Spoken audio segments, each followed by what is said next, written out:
Assalamualaikum warahmatullahi wabarakatuh. Waalaikumsalam warahmatullahi. Alhamdulillah kita bisa berjumpa kembali dalam program Umat Bertanya, Ustadz Yun Menjawab. Tentu saja pertanyaan yang akan saya sampaikan kepada beliau, Profesor Dr. Yunahar Ilyas LCMAG yang biasa atau akrab disapa dengan panggilan Ustadz Yun. Ustadz, ini ada beberapa pertanyaan terkait dengan muamalah saya kira. Ini pertanyaan dari Mbak Mila dari Lampung. Pertanyaan begini Ustadz, kalau beli sesuatu dan sudah DP, tapi akhirnya tidak jadi, apakah benar DP tersebut tidak bisa dikembalikan ke pembeli, terutama dalam hal jual beli tanah? Silakan Ustadz. Jadi kalau kita ikuti muamalat ya secara Islam, jangankan DP, udah bayar penuh pun masih bisa dibatalkan. Dibatalkan dengan namanya khiyar. Khiyar itu bisa khiyar IB karena memang ada cacatnya. Ya. Bisa khiyar majlisi karena masih berada di tempat transaksi. Ya. Bisa juga khiyar syarti karena ada syarat yang tidak perjanjian terpenuhi sebelumnya. Ada perjanjian untuk boleh membatalkan. Di Amerika, di negara bagian Washington ya, di Seattle itu saya menemukan di situ kalau kita belanja apa saja yang tidak habis, tidak rusak, itu dalam waktu sebulan boleh dikembalikan lagi tanpa alasan. Oh gitu Ustaz ya. Jadi tidak ada cacatnya, nggak ada majlisinya, pokoknya boleh kembali. Jadi misalkan kita beli jas, kemudian sampai di rumah kita berpikir wah terlanjur beli jas, padahal kita perlu uang untuk beli yang lain. Kita beli aja. Saya beli jas, saya tidak jadi beli, dikembalikan. Asalkan jasnya masih utuh ya Ustaz ya. Di tokonya nggak boleh nanya-nanya kenapa nggak jadi. Beli apa saja begitu. Itu jadi khiyarnya lebih daripada fikih. Ya, khiyarnya. Nah, itu gunanya pertama untuk antisipasi orang main diskon-diskon palsu. Oh, iya. Sale 70% up to. Itu bisa ketipu ya. Jadi kalau kita tergiur beli barang karena diskonnya 50%, kita bayar, sampai di tempat lain kita lihat ternyata sama saja. Kita tidak ada diskonnya. Satu. Yang kedua, ini alasan sosial, barangkali memang orang perlu dana cepat sehingga nggak jadi beli itu. Jadi dalam Islam pun sudah terjadi jual beli, bukan hanya DP. Itu masih pasti dibatalkan dengan nama khiyar. Nah sekarang kalau baru DP, apalagi cuma DP kan? Jadi kalau baru DP dibatalkan, apakah DP-nya hilang? Nggak boleh hilang, nggak boleh hilang. Jadi yang boleh dilakukan itu adalah minta ganti rugi real. Apa itu Ustaz? Jadi karena sudah bayar DP, terus transaksinya dibatalkan, apa kerugian dia? Kerugian si penjual. Kerugian penjual, ya. Dia menjual sesuatu, sudah dibayar orang DP-nya. Orang tadi batalkan.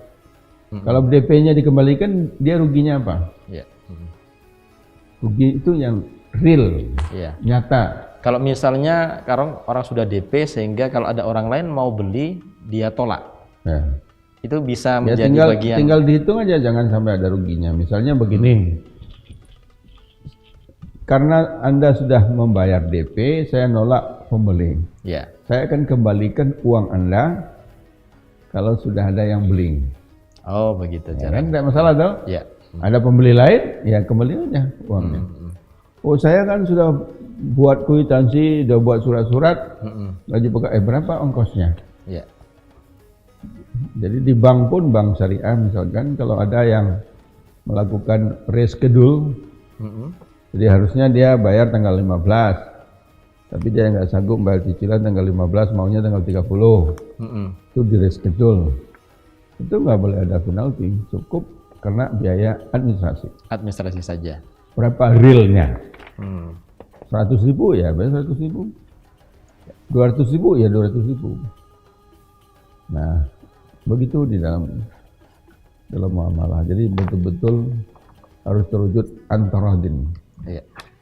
Kalau kita kan di toko-toko sudah terbayar tidak boleh dikembalikan, tapi boleh diganti dengan barang lain. Ya, yang sering berlaku seperti itu, Ustaz. Ya, itu tidak hanya di toko-toko, Ustaz, di praktek keseharian juga kadang-kadang seperti itu.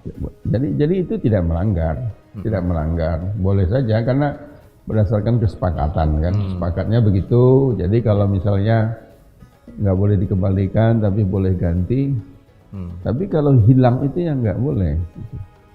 Kalau hilang kan berarti ngambil punya orang lain. Ya. Dia batal jual beli DP hilang. Itu merugikan orang. Merugikan orang. Ya. Tapi kalau misalnya si calon pembeli dan penjual ini sepakat, nanti kalau DP saya nggak jadi, ya sudah nanti hak untuk si penjual. Itu apakah dibolehkan atau sebenarnya terpaksa juga, Ustaz? Begini.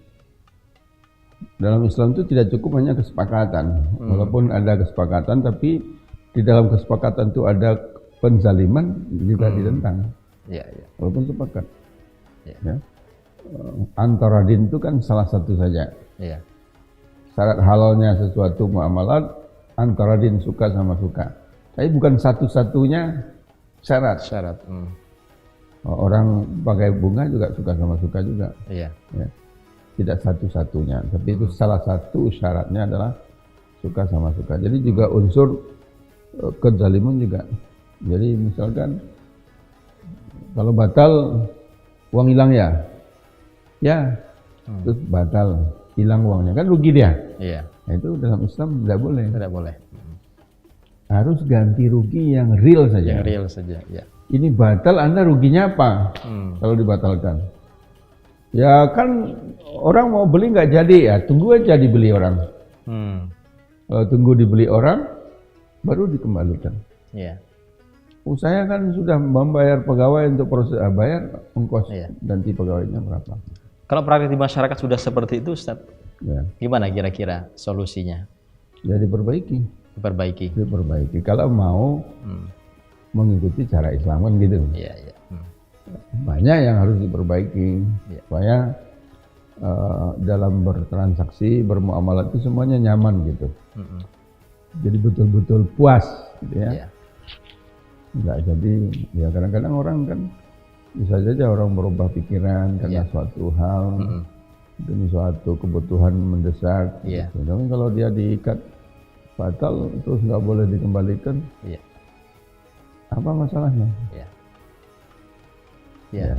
Bahkan mungkin kalau kita kembalikan DP-nya orang bisa saja dapat uang yang lebih banyak, Ustaz ya. Jadi ada orang punya pengalaman, dia DP untuk tanah itu 1 juta, kemudian dia datang lagi karena nggak jadi, dikembalikan DP-nya itu, penjual tadi jual ke orang lain malah dapat harganya yang lebih mahal, Ustaz. Gitu. Jadi kebaikan itu akan dibalas oleh Allah. Harus punya keyakinan seperti itu, Ustaz ya. Akan dibalas. Ya. Allah berikan dengan cara yang di luar dugaannya. Misalnya begini, saya belanja di Bukit Tinggi itu satu toko, lagi milih-milih baju, tiba-tiba azan, terus tokonya bilang kami mau tutup. Jadi dia nggak keberatan, kita nggak jadi beli karena dia mau tutup, karena sudah azan. Berarti kan dia nolak rezeki tuh. Tapi karena azan mau sholat gitu. Nah, saya kemudian menghargai, kagum. Saya cerita-cerita. Kalau ke Bukit Tinggi, kalau belanja bagusnya di situ. Orangnya taat. Kita udah mau bayar pun, kalau sudah azan dia nggak mau. Nah, akhirnya dipromosikan orang. Semakin laris ya kan. Jadi walaupun ada 4-5 orang nggak jadi belanja karena dia mau sholat, tapi kan diganti oleh Allah. Yang datang lebih banyak. Mungkin datang lebih banyak. Tapi kalau sudah azan dia terus, sudah selesai sholat dia terus saja, jam 1, jam 2 masih banyak orang sampai setengah 3. Tidak ada yang promosikan lah, ya. Jadi orang yang ini, Bapak ini melalaikan sholat gara-gara banyak Pembeli. Nanti sudah menjelang asar baru dia ke masjid. Ya jamak aja dengan asar sekalian. Iya. Salat zuhur, selesai zuhur duduk sebentar, azan asar langsung salat asar. Baik Ustadz, kita beralih pada pertanyaan berikutnya, masih tentang muamalah. Saya kira ini ada pertanyaan dari Ar-Rafi Ade Pratama di Magelang. Pertanyaannya, Assalamualaikum Ustadz, apa hukumnya mencari kerja melalui orang dalam perusahaan, dan orang tersebut membayar uang kepada orang dalam dengan jumlah uang yang besar sampai puluhan juta agar dapat diterima kerja? Gimana Ustadz? Nah, itu namanya nyogok. Nyogok Ustadz ya? Nyogok haram itu udah pasti, nggak ada ragu lagi. Minta tolong boleh, tapi jangan nyogok. Gimana bedanya Ustadz? Ya, nyogok kan pakai uang. Pakai uang. Jadi kalau minta tolong, misalkan ada informasi lowongan kerja nggak di kantormu, ada gitu. Syarat-syaratnya apa gitu. Kan bisa nolong. Iya. Oh, ini persiapkan ini. Tapi kalau kemudian saya bisa bantu tapi bayar 50 juta, nanti dia minta tolong sama orang yang bantu bayar 25 itu untuk dia nanti. Untuk dia.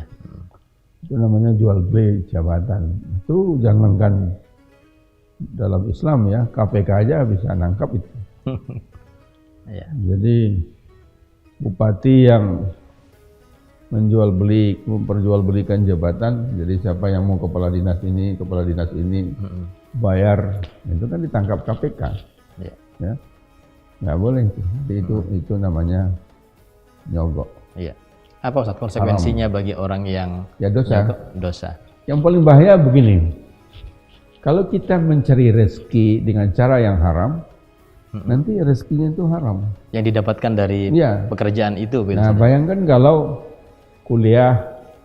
masuk kuliah nyogok, kuliah nyontek, berarti 144 SKS itu berapa persen yang halal?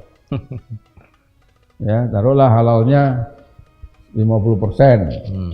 Jadi 50% ijazah itu modalnya haram. Dengan ijazah itu dia cari kerja. Kemudian dapat gaji, berarti 50% gajinya juga haram.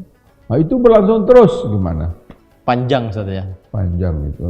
Harusnya dia tobat terus berhenti kerja. Gak usah pakai ijazah itu lagi. Ijazah itu. Kuliah lagi aja yang halal. Panjang kan, nggak bisa tobat begitu aja, nggak bisa. Saya tobat tapi ijazahnya masih dipakai, nggak bisa. Iya. Jadi ada seorang ke rumah saya lagi bertengkar dengan bapak ibunya. Saya sebutkan profesinya, nanti ada yang tersinggung. Iya. Pokoknya dia bilang saya mau berhenti. Bapaknya kecewa, nggak boleh berhenti dari pekerjaannya maksudnya. Dari pekerjaan itu. Kenapa berhenti? Nggak mau, pokoknya saya berhenti. Lalu dia cerita, dulu masuknya nyogok. Waktu kuliahnya atau waktu kerjanya? Waktu masuk melamar kerja. Melamar kerjanya. Jadi melamar kerja ini bapak nyogok. Lalu saya ikut pengajian, saya tahu karena pekerjaan ini dapat dengan cara nyogok, berarti gaji yang saya terima tiap bulan gaji haram. Nah, saya gelisah. Itu saya mau minta berhenti. Awalnya bilang saya udah mengeluarkan banyak uang. Saya nanya nggak mau. Pokoknya saya harus berhenti, cari pekerjaan lain yang halal. Nah, itu bagus anaknya. Tapi kadang-kadang orang tuanya yang belum tentu mau, Ustaz ya. Nggak mau orang tuanya, terus datang kepada saya itu ribut itu anak dengan bapak itu. Nah, akhirnya gimana Ustaz? Saya menangkan anaknya. Anak bapak bagus. Dia harus berhenti. Karena dia tidak tenang, gelisah dia dapat rezeki yang tidak didapatkan dari cara yang haram. Biarkanlah dia cari pekerjaan lain dengan cara yang halal. Semoga ditolong oleh Allah, mungkin dapat pekerjaan yang lebih baik. Akhirnya bapaknya mau menerima. Ya, baik Ustaz. Terima kasih atas jawabannya, atas pertanyaan tadi Mbak siapa nama tadi ya? Mbak Mila dari Lampung, dan juga Pak Ar-Rafi Ade Pratama di Magelang tentang bekerja yang tadi dapat kerjanya dengan cara menyogok dari orang dalam. Mudah-mudahan bisa difahami dengan baik dan membuat hidup kita semakin tenang dan lebih berkah. Amin ya rabbal alamin. Untuk para pemirsa yang ingin bertanya, silahkan hubungi nomor WA ini, ketik nama, kemudian alamatnya dan juga pertanyaannya. Insya Allah akan masuk list pertanyaan untuk dibahas pada episode berikutnya. Demikian program Umat Bertanya, Ustadz Yun Menjawab. Sampai bertemu pada episode berikutnya. Assalamualaikum warahmatullahi wabarakatuh.